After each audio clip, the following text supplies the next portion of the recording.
Why is it so many people achieve success and still feel incomplete? Maybe from the outside, life looks successful, the career, the accomplishments, yet internally, something still feels off. Or maybe you feel trapped in a constant pressure to become more, do more, achieve more. I'm your host, Enza Richards, and welcome to the Power of Calm. Today we begin a special 3-part conversation with Suresh Ramaswamy, an award-winning author of Just Be, Transform Your Life and Live as Infinity. Suresh is a former tech executive turned transformational teacher, revealing how true happiness and peace come from within. We explore the search beyond success and why fulfillment may not come from changing our external lives, but from discovering a deeper way of being. Let's begin. Suresh, welcome to the Power of Calm. It's such a pleasure to have you here. Before we begin, I want to congratulate you on the success of your award-winning book, Just Be, Transform Your Life and Live as Infinity. You've had a fascinating journey from technology, executive leadership, and entrepreneurship, and now to becoming a transformational teacher and author and founding of your nonprofit Radiant Field. Your work challenges many of the assumptions we've been taught about success, fulfillment, living our purpose, how often we spend our lives searching for fulfillment outside of ourselves. Your book brings back a simple but profound truth that there is immense power in learning to be fully present and embody this way of being. Tell me more about that. Well, Enza, first of all, thank you for having me be part of this conversation. It's a true delight to be here.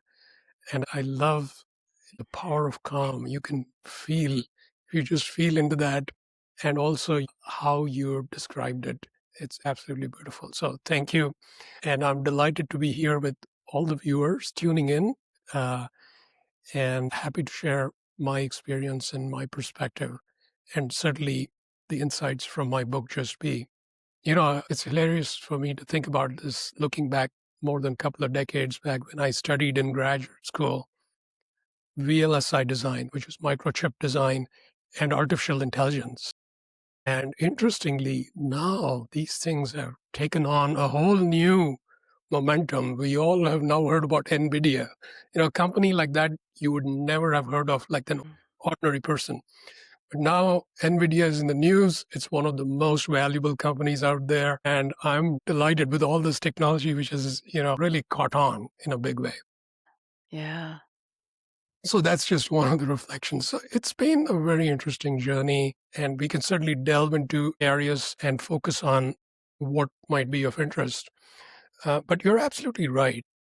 It's it's almost epidemic proportions, I would say, where we see people applying themselves, doing all the right things, going to the right school, graduating top of the class, getting into a top-notch place in whatever area they're specializing in, and really succeeding. Years go by, 5, 10, 15, 20, and we find that they've actually climbed up the ladder. If people would look at them and say, wow, this person really made it, this is successful. But I think, Enza, you and I know many of these people, and we've been there ourselves, that we realize it's not quite as good as the LinkedIn profile appears to be, that there seems to be, even after all that outer success, one finds that something significant is missing. There's an inner ache that feels something is not satisfied. Some thirst is not quenched. And we feel like by now I should be bursting with joy and happiness because I've done well. And yet, I can't say that honestly. Something seriously is missing. So my colleagues, co-workers, and people I've talked to over the years, mentoring, coaching, I've seen certain patterns that I'm happy to talk more about and see that these kinds of things are actually not isolated. There's a bigger pattern. And there's an interesting book that came out called The Second Mountain by David Brooks. Somebody shared it with me, and it's pretty interesting, actually. The Second Mountain talks about a very simple metaphor, which I think is very relevant here. David Brooks talks about the first mountain is the mountain of achievement, where we're told, this is what success looks like, and we pursue it.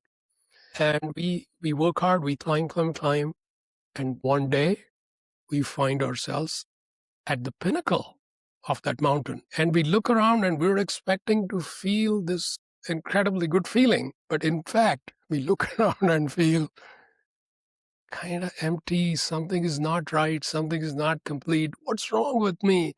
What's going on? And then we glimpse the second mountain. And up until now, we were hyper focused on the first mountain. We didn't even notice there was the second mountain. And when we look at the second mountain, we start seeing, wait a minute, this speaks to me.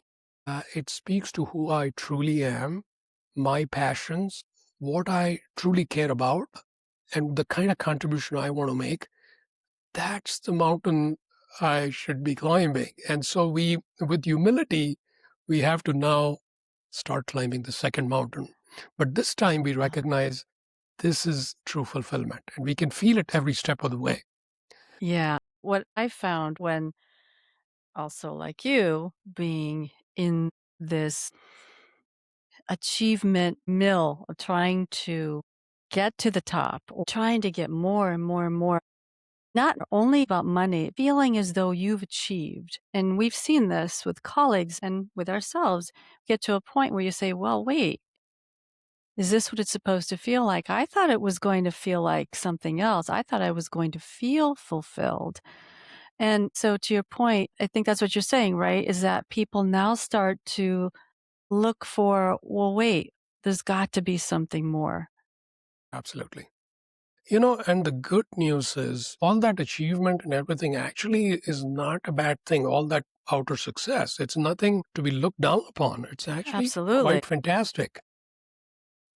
But on the other hand, when that is taken to be what it's all about, that's when we recognize that, oh, no, that's not the case. If I sometimes talk to people in this context, I talk about this model that might be interesting here. I call it the work alignment vector. Work alignment vector. It sounds a little technical, but it's actually not to fear. It's actually very simple. So a vector, you can see, has many components. So you can think of an x-axis, a y-axis, and a z-axis. These are the three components of this particular vector. What are these components made of?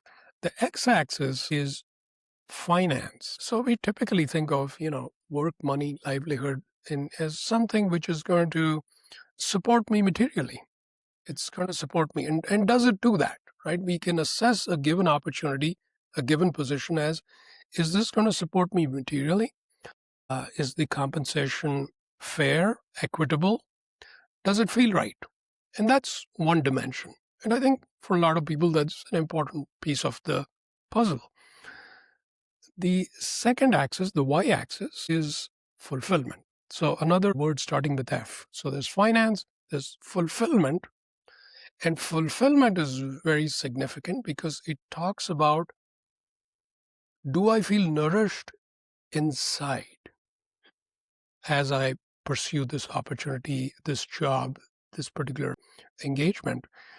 And this inner nourishment is indicative of several things. Is there resonance? Is there alignment between me, my personal vision, and the company, the organization's vision?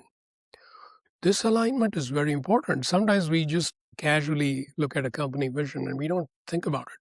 But in fact, this alignment of vision is going to have an impact on whether we feel fulfillment, among other things. But that's the second dimension. And then the third dimension is friction, another letter starting with F. So finance, fulfillment and friction. What is friction? Well, any opportunity, any real life situation, there are things that are non optimal, right? It may be the commute to a particular place of work. It could be that the demands or expectations are pretty unrealistic. So you're stepping into a role and you can feel the pressure. Or maybe there's not sufficient resources allocated. So it's like, how am I going to pull this off? There's not a whole lot of time, there's not a whole lot of resources, but I got to make this happen. Or there could be difficult people we have to work with. All these can result in friction, which at the end of the day, you can feel like it kind of brings me down. You feel drained. There's an energy cost associated with that. And that obviously we want to keep it close to zero, ideally, the level of friction. And so when you look at all these three dimensions, finance, fulfillment, and friction, it gives you a sense of what's going on. And, we all will have good days and bad days. So it's not a matter of any particular day, but over a period of time, months and years, we want to look at these. And often what I see is that successful people, they're doing pretty good. They're actually doing pretty good on the finance. They're well compensated. They're well regarded. They're achieving. They're doing good. But fulfillment, not so much. They are feeling like, well, I probably don't want to think too much about it. Things are going well. I'm shining at work. Let's not go to fulfillment. But in fact, if that's ignored for a long period of time, we pay the price oftentimes of what is indicative of almost a trap, I would say, that many of us innocently walk into. We never quite thought about this when we came out of school. We just wanted to be happy and successful. But then over the years, we don't realize that we paid a price, and we have unconsciously been mostly catering to external drivers, external motivators, external validation to feel that we're doing pretty good. And this suddenly collapses. It can only sustain us so far. The inner aspect, if we keep ignoring it, then we find this sense of this ache, this emptiness, which will absolutely show up as a crisis at some point, where we feel, man, I'm just doing so great, but I don't want to get up and go to work. I just feel miserable. So this is kind of a summary of what I see is quite common. When you talk about this triangle, so you've got the fulfillment, it's finance first, fulfillment, and then your friction. All right. Yes. I see it. I actually see the triangle. And I'm sure many of our listeners are saying, oh man, he's speaking to me. I mean, that's what I'm going through. But I'm really successful on the outside. Look, I have this title. I'm making the Right. money that I want to. And not everyone, by the way, is in this situation, but those who are, it's almost like a shameful emotion to say, well, I should be happy. I should be feeling fulfilled. So, what would you say to people who are going through this to actually do something about it? So, in fact, I would say there are many symptoms along the way. We don't have to wait for that day when we feel like, man, I cannot go to work today. It's that bad. And many of those symptoms are, for lack of a better word, they are sort of neurosis of various kinds. A simple example is we're always looking forward to Friday. Like, I just can't wait for the weekend. I want this week to be over, right? I mean, all of us feel that way. I don't blame anybody. But if you look a little deeper, why am I always looking for Friday evening and Monday mornings? Who likes Monday mornings? Nobody likes it. That's a simple example. But that can also turn into, I'm just can't wait for this summer when I'm going to take a break and go to my, favorite vacation spot. I'm going to go to Hawaii. I'm going to go here. I'm going to go there. We are excessively fixating on something in the future to feel good now. Because right now I'm feeling miserable. I'm looking forward to my summer vacation. And at some point along the way, it becomes like retirement. Finally, I'm like within reach. In a few years, I can retire and that's it. Then I don't have to worry about all this. So let me just build up my 401k and my portfolio so that I'm at a reasonably good place in retirement. So all these are symptomatic. Now, you asked me what might be the first step. The first significant step, I would say, is the shift from external focus to internal. And this is as simple as just sit in your backyard for 5 minutes, 10 minutes, end of the day, end of the week, and allow these feelings within you, which we tend to push away. We tend to be like, I don't have time for that. Let me watch a movie instead. Just sit with those feelings and don't try to judge them. Any of these things, I think we're all going through. Certainly, I can talk about how I also experienced all of these. There's nothing terrible about it, but it only has power over us if we keep pushing it away and not listening to what is coming, bubbling up. So we have to simply sit with it and allow it to speak to us. And that, I think, is a simple first step, but it's far from, I would say, small. It's actually opening a door to a whole inner world that has many treasures. At first, it sounds like very daunting and scary because we haven't gone there.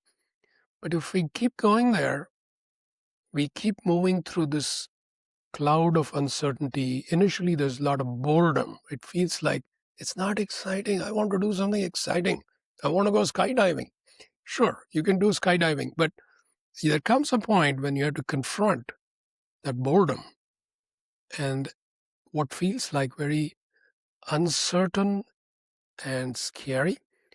You have to go through that. And that, I think, is going to result in some very precious insights that nobody outside of you can give you. This is your own, miraculous revelations that you will have. I mean, it's truly that spectacular when you sit with it. So that's, I would say, very important. So I'm hearing you say that, and we all do this, instead of living in the future, start with being here now. Okay. But then my first reaction is, okay, but I want to watch TV. What's the difference between that and allowing yourself to take 5 minutes, 10 minutes, 20 minutes to just be with yourself? And what does that actually mean? Right.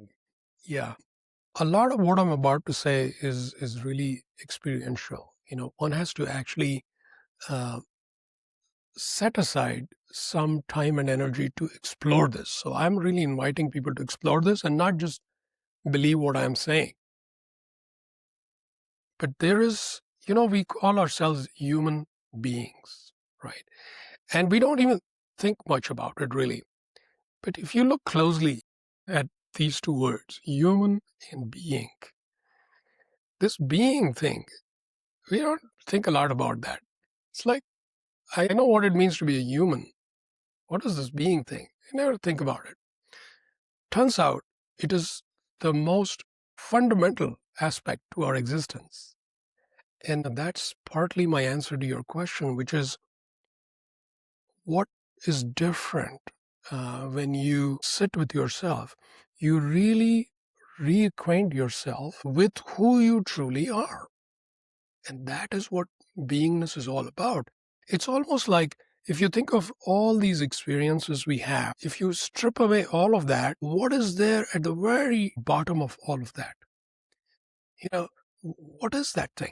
And it's not about a tasty thing or a beautiful piece of music. These are all external sensory stimuli. But beyond that is our perceptions, feelings, thoughts, sensations, which we are able to go there. But then what lies beyond that? That's where it's like it's a mystery. We don't normally go there. We just get caught up in these phenomena. All these are really phenomena. Bright lights, beautiful music, tasty things. This is all phenomena.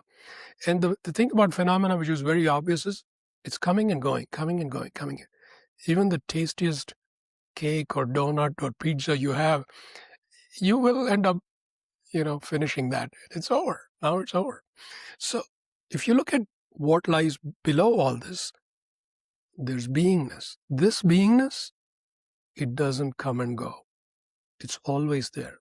So when we pause for a little bit and look beyond our sensory stimuli, perceptions, thoughts, sensations, reactions, we start seeing a little bit of this beingness pop up. And this is very significant because this is actually who we truly are, as opposed to all the roles and the responsibilities, the persona, the identities, all this we're going through, including at work. These are simply superficial things. I mean, I'm not saying they're not important, but when they become the only thing, then we're losing touch with who we truly are. So this takes us beyond our roles and responsibilities and persona to the core of who we are. And that's beingness. When we go there, the fulfillment that we have been unconsciously chasing through outer experiences, achievements, accolades, all of those things we were thinking, that's where I'm going to get the fulfillment. Surprisingly, we see the fulfillment, which is deep inner peace, deep calm, right there when everything is set aside. That is a shocking revelation because we find that I've been carrying this within me all this time, but I didn't even realize it. So I'm not hearing you say that having success or even striving for it is an insignificant or a bad thing. What I'm hearing you say is when you look at that triangle again, the fulfillment part, which some people would define that as an emptiness, that it's not because of the achievement. The achievement is great and is actually deserved when you put a lot of time and effort and a lot of blood, sweat, and tears into achieving your work success or even in other things in our lives. What I'm hearing you say is this emptiness that we're talking about is something that can be discovered. Is that what you're saying? By going within? Yes. So it's very interesting. The point you made, I want to actually elaborate on that. The entire pursuit of success, achievement, attainment, all this, you could look at it as it's a setup. What is it a setup for? It's like you pursue it and then you realize, I'm still missing something. And now you have to, in humility, almost like go back to the start line. Because when things like beingness is talked about, it seems like, what is this thing? It's like suddenly you feel you're in kindergarten. But when you discover beingness, your true nature, then achievement takes on a new meaning. It's not like you have to throw it away. Not at all. In fact, now you can engage with the world, you can contribute, you can shine, but now you are coming from a completely different place. You are expressing your infinite nature, your fullness, your completeness. You're bringing that to the world as opposed to looking for something from the world for approval, for validation. It's completely different. It's now saying, here I am to offer, and I'm not looking for anything. That achievement is still going to come, but it doesn't mean a thing in how it used to mean before. Now you're just going to smile at it and accept it, but you're already feeling pretty good.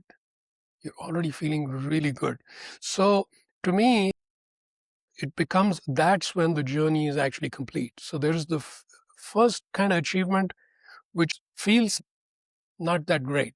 But then when you come back, knowing who and what you truly are, Now I think there's a completion, there's a wholeness where when you show up, whether it's a corporate scenario or an entrepreneur or you're doing nonprofit work, whatever it is you're doing, you are fundamentally showing up differently. Your presence itself. Previously, it used to be, how much can I do? Can I do this and this and this? Because the doingness is what we are pursuing. If I do enough and do great things, then I'm doing well. But now there's a shift. The doingness is not at the forefront anymore. The doingness does get done, but it's the beingness. It's who we are as we are going through these actions. And in fact, the impact of whatever we're doing is magnified considerably, because I would say the power of the universe is now flowing through you. People will pick up on that, and your contribution looks completely different. It looks like it's on a completely a different scale. And this doesn't take away successes in the outer world, financial success, but fulfillment will be off the charts. You'll feel incredibly good. There is more a sense of flow. So friction is replaced by flow, where yes, you have to work with there's all kinds of speed bumps all the time, but there's a sense of flow. There's a sense that the wind is, behind your back, and you're able to harmoniously work with a wide range of people and circumstances. You've had a lot of experience with this, and your life is an example of embodying this way of being, way of thinking, way of integrating yourself with the work and all that's around you. Could you give us an example of how that's manifested in your life from maybe a story or just from where you were to where you are now? Mm. Okay. Yes. So everything I'm talking about, to me has been very much a lived experience when I look back past several decades. And there has been many interesting twists and turns. And I'll try to condense it a lot. And then we can go back, and if you feel there's some interesting part, we can double click on that. Well, for me, I remember after graduate school, I studied electrical engineering. And as I was mentioning, microchip design. And my very first corporate job, on the one hand, I was very happy that I ended up with that job. But even on the first day, I felt like the corporate world comes with many constraints that were stifling. So something deeper within me, even in the context of work contributions, felt like I can only go so far in being myself in a corporate setting. That was very clear to me on day one. And of course, I didn't quite know the answer to that. A lot of people often think maybe it's this company. I just need to switch jobs. I just need to move across the country. I need to do this. I need to do that. To me, actually, it did take long for me to figure out. It was not the company. I was very happy with the company, the coworkers, the project I was on. It was actually pretty good. But something deeper within me was like saying, you have to do your own thing. And so to me, that was entrepreneurship was the answer. It took a few years before I could actually become an entrepreneur. But I spent several years in corporations and I learned a lot. I mean, to me, it was wonderful. But I could see this is just how it is. This is how a corporation works. Finally, the day came when this was interesting. This was the first, you could say, leaping off of one mountain, because by this time I had gone through a couple of jobs and opportunities, and I was actually doing really well. You get to a point in your corporate career where you know how it works, you have pretty good skills, and you know how to deliver. And at the same time, since you know how to play the game, you're not stressed out. You can actually do pretty good. And I'd reached that point. It was looking pretty good because there was further promotions that were already being informally offered. And that's when I went to my boss and said, I quit. And I remember she actually cried. Oh It dear. was very touching.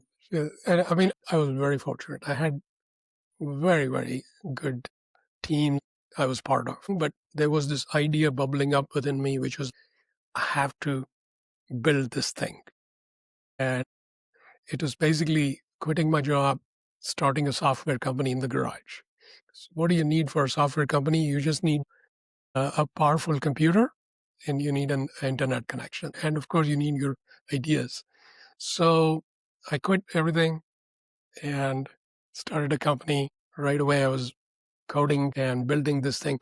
But it was a leap. And I can see a lot of people reaching a certain point, they don't want to make that leap because it's leaping from a nice bi-weekly paycheck that you can count on to no paycheck, nothing.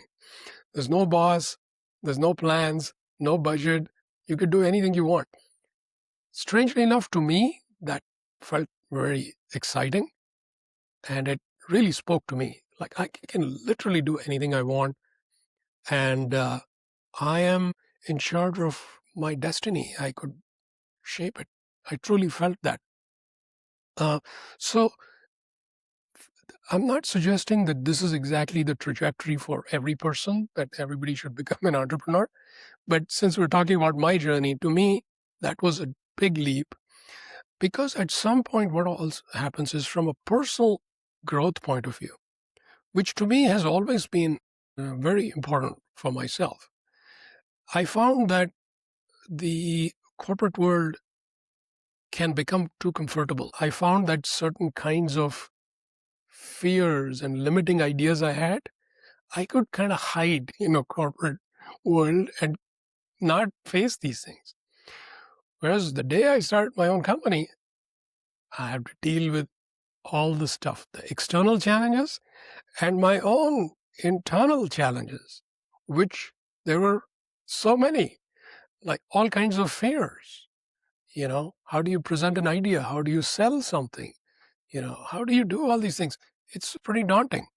But I like that challenge. I feel like absolutely delighted with how things played out because it was very difficult and yet it was very fulfilling. It felt like I was able to bring forward from within me a lot of things which previously weren't coming out.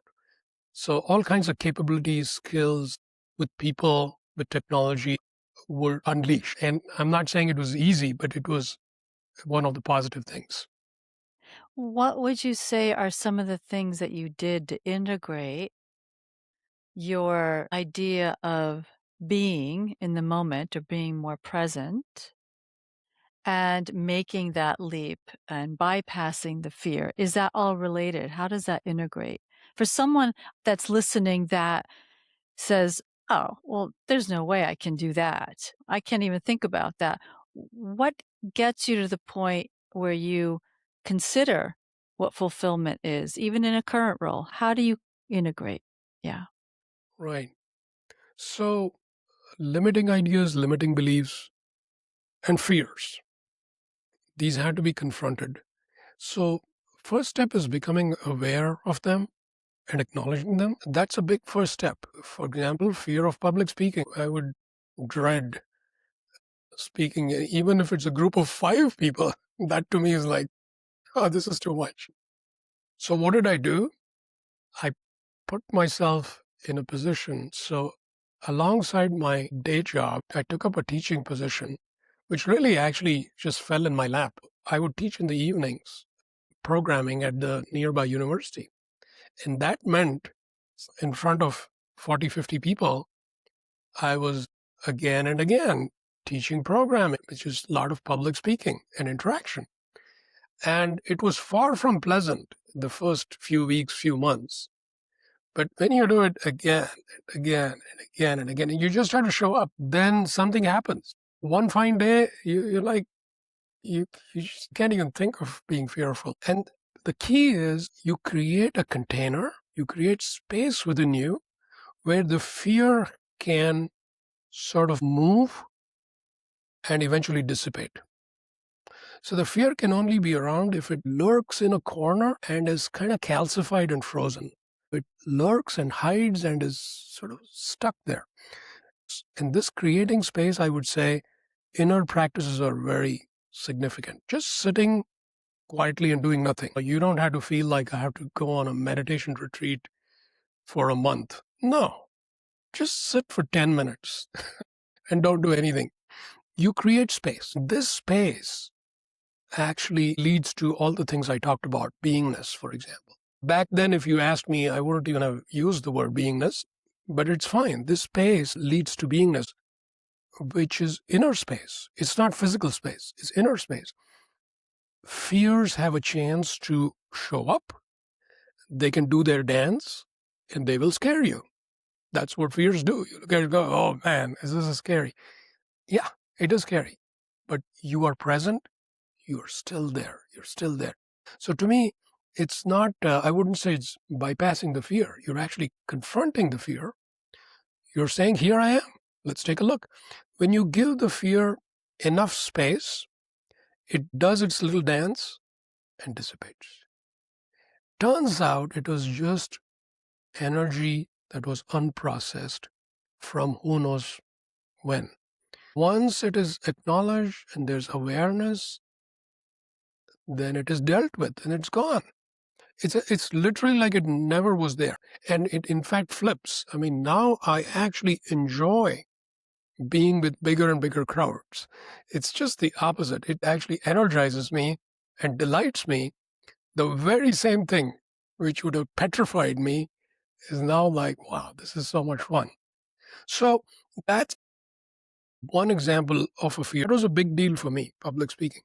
And it's probably quite common. But I could say a whole host of fears. For example, in my early days in my corporate career, conflicts to me were like, I just don't want to deal with it. It's like, you don't want to get into a conflict, so you do what you can. But if there's a conflict over there, I will just avoid it. Okay, I won't go over there. This was my mentality. But that's not healthy. I recognize more and more that that's yet another kind of fear in an interpersonal type of dynamic. So why am I scared of that? I had to explore that. And it really had to do with my own inner preconceptions about preference. For example, I like harmony. To me, conflict felt like the opposite of harmony. But that was a limiting idea, because eventually I realized that you can be a part of what looks like a conflict, but internally you could be anchored in beingness. You can be calm, which is not a passive state. You are actually very alive and engaged, and you are there with that flow of energy, which looks like a conflict. And you work through it. Sometimes you have to say something, sometimes you have to keep your mouth shut, but you're not running away from it. You're there, and you're bringing your own inner clarity and power into that situation. And that is, I think, a big game changer. So it sounds like you're in the moment and you're not judging the moment. Yes, you're not judging the moment. You're not judging yourself. You're not judging other people.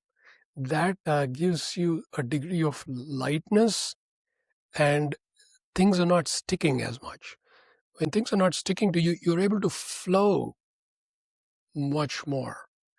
And that's what enables that energy of conflict to be transformed and transmuted. And there seems to be a consensus which seems reasonable to everybody. So you actually change that. And some people might think it's these pieces of information that made that change. Actually, it's your consciousness.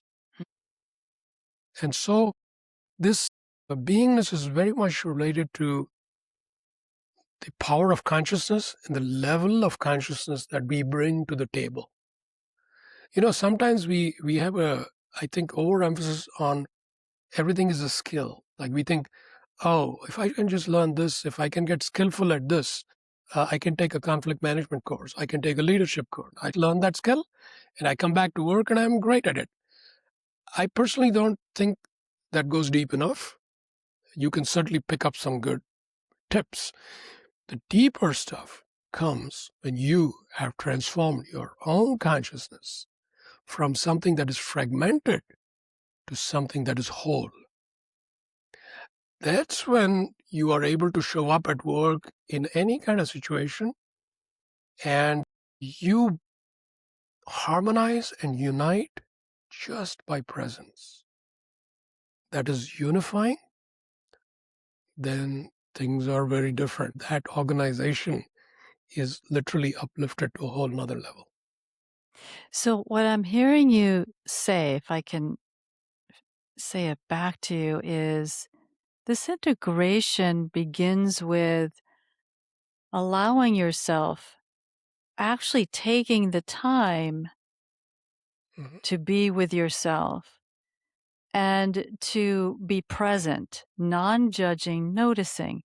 But the question that keeps coming up in my mind is I'm wondering if some of our listeners are thinking, well, okay, but how do I actually do that?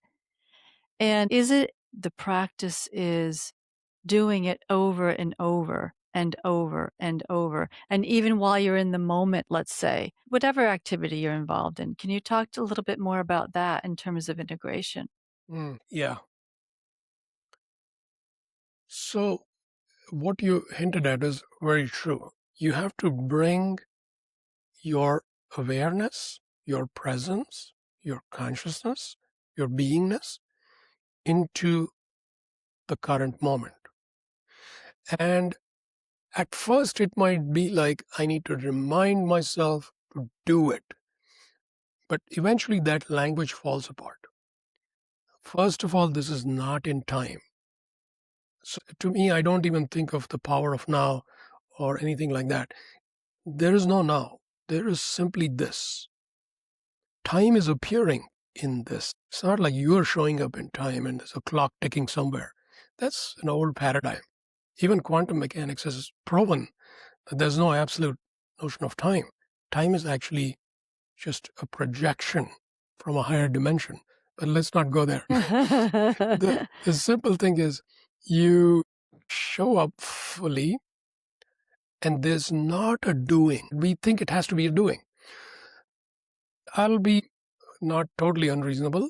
We can move in the right direction by a series of doings. So indeed, we can take several actions that move us to the point where ultimately you are simply there. It's not a mental activity, nor is it in time. It's actually goes beyond work and beyond personal time. So for some of us, we could use certain practices that help us get a taste of that. What is this thing? What is beingness? You don't get there just by thinking about it. In my book, Just Be, I have dozens of practices. Not that you have to do every one of them, but the idea is that you may gravitate towards a couple that you feel like, I think I'd like to try this. So I've presented many, many practices. These practices give you a taste for what this thing is all about. And once you get that taste, this literally translates to constantly be who you truly are. It's not a doing. You're constantly being yourself. This matures over the years because sometimes we hear something like, what does it mean to be yourself? Is it like, I'm this kind of person, I'm a kind person, I'm a generous person, I'm a loving person? Is that what it is? Actually, it's not. It goes beyond all the attributes that we can think of. Who you truly are is attributeless. It's literally your true nature. So when we get a sense of that by simple practices, then it starts spilling over to work, to family life, to literally everything. So I think that's where I would encourage people to start exploring that. And isn't it true? I have found that the more we employ the practices to come back to a place of calm, come back to a place of being, that our achievements actually excel? Absolutely. So this is another great topic that sometimes, especially if we've been all driven, a lot of us are type A and driven, and we feel, I got to make this happen. Otherwise, it's not going to happen. This whole beingness paradigm, it feels like, boy, if I'm like that, I'm going to be so laid back. How's anything going to get done? Will I actually be able to achieve some of these things externally? Turns out this gives the space gives so much clarity that when you actually engage with any action, you're able to execute it in a way that, first of all, it's going to be beautiful, brilliant, very creative, very innovative, very impactful in a non-linear way. See, when we use our minds to attack a problem, we tend to think in a very linear kind of way. And we have to put a lot of effort to push something to happen. When we step into this whole new, different reality, you have non-linear epiphanies, dramatic insights. Maybe I should talk to this person, which you had never thought of before. You do all kinds of interesting things, which suddenly at the end of the day are going to have a positive impact. So you end up very much as an excellent contributor and leader. So it ends up being, it's the best of both the worlds. You have the external success, but it is powered from within. And I think that calm, the power of calm, that's a beautiful name you have for the series. To me, that calmness is not just a matter of, let me calm myself down and reduce my stress, right? That kind of calm. That is just, to me, outer calm, an outside in approach to calm. What is more interesting is the inside out approach to calm. When you do that, that calmness has the power coming from within. That kind of power is not power over controlling external circumstances or people. It is the power of presence, the power to have something bigger than ourselves show up. It could be any kind of project. It could be, maybe it's a software project, maybe it's a manufacturing project. It could be anything. There are higher octaves of possibility. Usually, we lock into a certain octave. We have a certain level of consciousness. We get locked in, and we don't even see that we are fixated on a particular level. We don't even see the other levels. This whole thing, you end up having a much more sort of galactic kind of perspective. You really zoomed out. And you suddenly see, wow, there are so many higher possibilities in this project. And you're able to, especially if you're a leader, boy, you can really completely change the fabric of the company and what its contribution is by seeing these higher levels and engaging at those higher levels. So yes, I totally agree with what you said. You can impact the outer reality in also a big way. This is fascinating. We could go on for hours. I want to loop this around. So, this practice, can you bring us back to how this directly aligns with fulfillment in yourself, in your work? Mm. Mm. Okay, so going back to my story a little bit, because that ties in. The leap I made into entrepreneurship was, you could say, one big leap, which was very, very fulfilling. But that to me was not the final answer either. This inner transformation, which I was very, very fascinated and working on all these years, it shifted to a grander thing, which led to my book, Just Be, where I was like, this is something I want to share with the world at large. I want to actually shift global consciousness and that led to this current role, you could say, as a transformational teacher. So each one of these leaps, this fulfillment was like a whole nother level of satisfaction and fulfillment. So I think if one keeps pursuing that, I would say, inner calling, listening to the inner voice, which actually becomes louder and louder if you simply sit and you're open and willing to listen to it. So in fact, that practice is so simple that we allow for it. And that can take us to levels of fulfillment we couldn't even have imagined before. So it does all tie in. It doesn't necessarily happen overnight, but it doesn't have to be this slow, painful process either. It can be very significantly accelerated. In fact, some of you listening to this right now, you're already so ripe that as soon as you hear it, you get it, and it becomes real. It's not like you have to go now, implement it for the next 10 years. You have a shift, and that'll show up when you return to work and whatever else you do with your life. So I feel the fulfillment aspect, like I said, it goes from an outer to inner, and we feel we're kind of incomplete in some way, and we're looking at our outer achievements to feel this wholeness, this completeness. And as we do this inner work and we get acquainted with beingness, we start seeing that we are already whole. Big difference. That's where the fulfillment comes in. And now we get a chance to radiate that wholeness through our activities. And that feels fulfilling in a different way. Previously, fulfilling was defined as, can I get what I want so I feel good? Now, fulfillment definition is flipped. Can I radiate, serve, contribute who I am, which is already complete? That gives fulfillment. So it becomes embodiment of the higher truth that you have now discovered through beingness. I have so enjoyed your time with us today, Suresh. There's so much more.